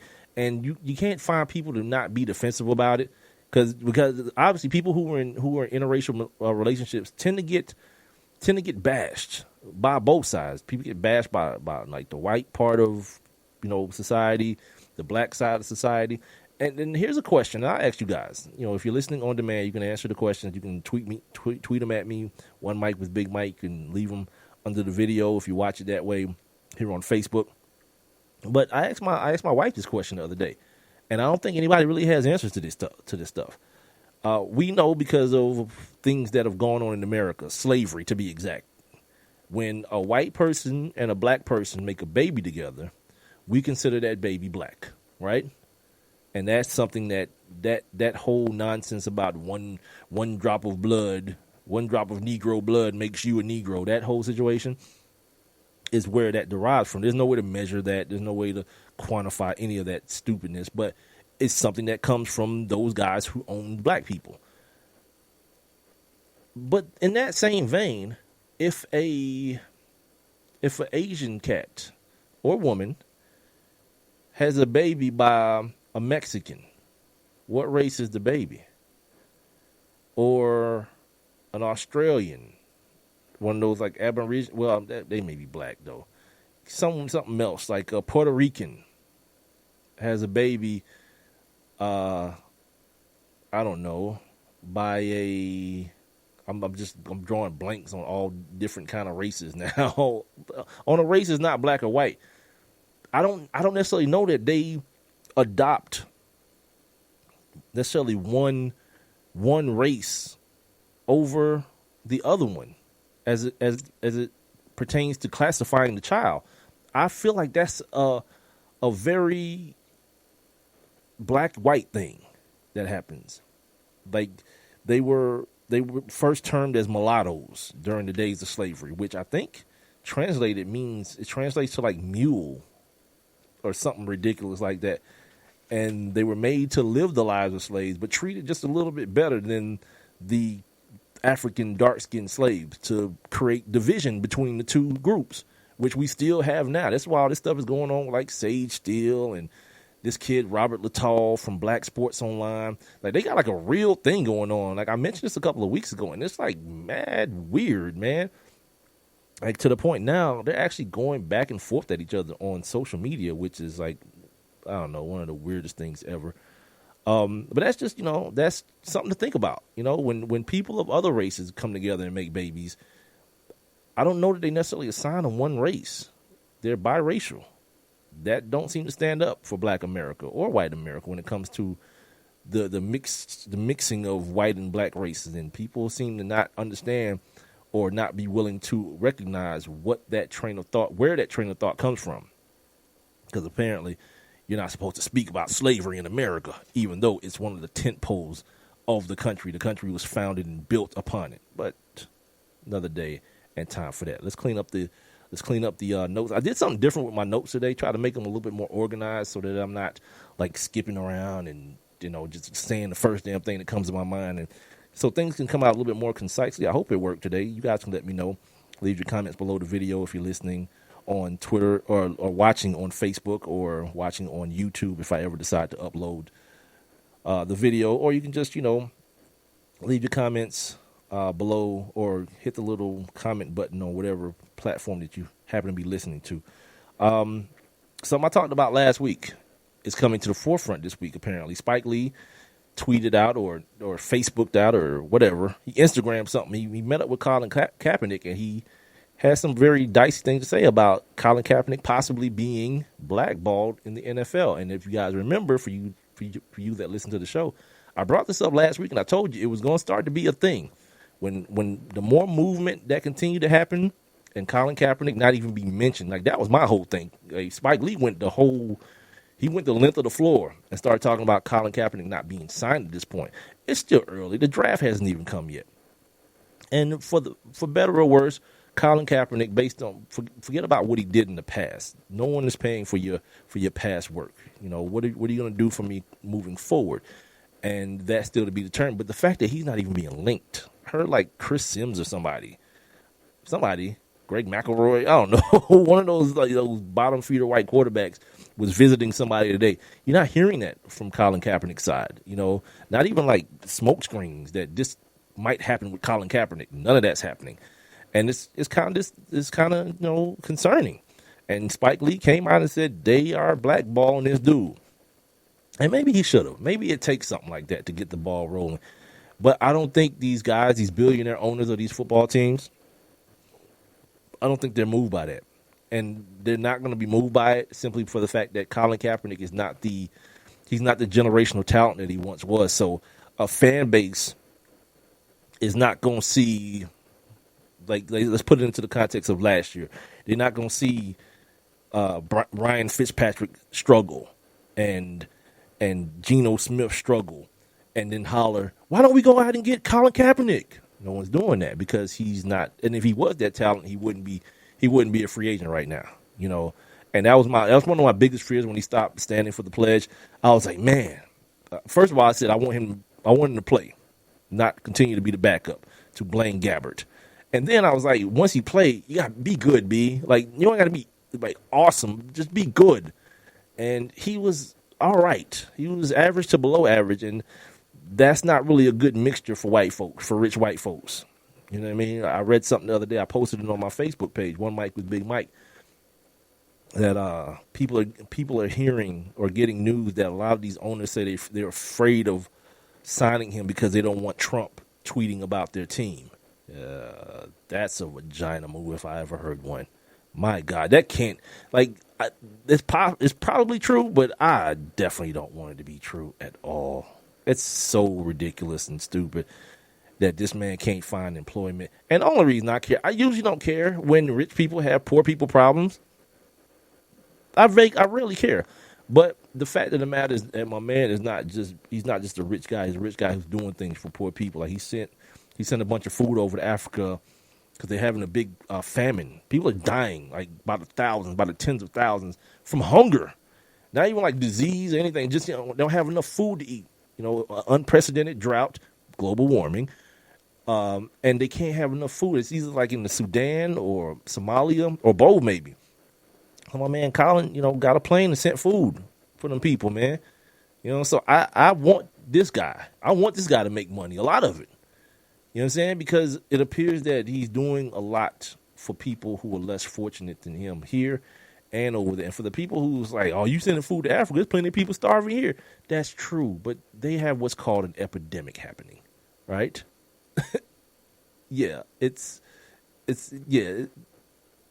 they're dying in droves. Babies are dying and they're not getting food. So I think he can walk and chew bubble gum at the same time. So every time I get an opportunity, I try to make sure I shout out, man. Shout out to Colin Kaepernick for the work that he's doing. I'm glad I don't have that much time, so I have a lot of time to spend on this. Tom Brady's jersey was found in Mexico, apparently. Some dude, either an alleged Mexican or a foreign reporter that was credentialed at the Super Bowl, or an actual media member that hasn't been determined yet. But anyway, they got him on camera, apparently creeping Tom Brady's jersey. I say apparently because, you know, there's some like legal stuff or whatever. I don't know. Nobody listens to this damn show anyway. But apparently they got him on tape. They found a jersey, found another jersey as a bonus, and possibly found Von Miller's helmet from last year's Super Bowl. So that's a thing. And the only thing I got a problem with, again, you start talking about like President Agent Orange's budget where, you know, he don't want to feed old people and poor kids no more. But the Fed, Robert Kraft, his homeboy, spent the weekend with him. He was all up in the White House. He was down in Florida with him playing golf all weekend. That's his man. They done spent Fed money. Sent the FBI to look for a shirt. That's essentially what it is. Now, see, if Tom Brady was a stand-up dude, he'd come out of his pocket and pay for the investigation. You know what I mean? He'd do that, but he ain't gonna do that.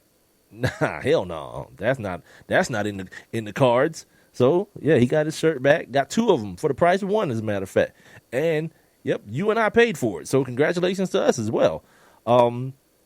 Ezekiel Elliott's in the news again, but not really. It shouldn't even be news. The Coast Guard boarded a yacht that he was attending a party on, and the headline says Ezekiel Elliott's yacht party gets broken up by the Coast Guard. They got on board to check and see how many life jackets, support jackets, whatever they call life jackets that they had. That was it. But, you know, it's always great to pile on. I mean, that's basically all that is. Ezekiel had to crawl up under a rock, man. You know what I mean? Like, and I don't suggest that, but the folks ain't gonna leave him alone, man. They like everything that's being alleged against him. Now, the thing with the girl and her breasticle, he pulled her titty out. That happened. But the stuff before that didn't happen. The law said that didn't happen, but the NFL still feels the need to investigate. And that leads me to this. How now the NFL is saying F the court system completely when it comes to their investigations, which is real. It's a real messed up situation. Before I get up out of here, let me read this to you guys real quick. In light of the whole Ray Rice situation, now the NFL, they've taken on the position of just playing Big Brother. In a memo that was distributed by the union to advise all agents that a new world of NFL player investigation is coming. The NFL has initiated numerous investigations based merely upon phone calls by alleged victims to the NFL. Does anybody see the problem with that? That's like some real old school, like back in the day, witch hunt type stuff. Like you just call somebody a witch and they just go throw them off a bridge and see if they float or something crazy like that. It appears that many people are now aware that they can just call directly to the NFL to levy allegations against players. Nah, you gotta call the folks, man. You gotta call the police. This is foul business, man. You know what I mean?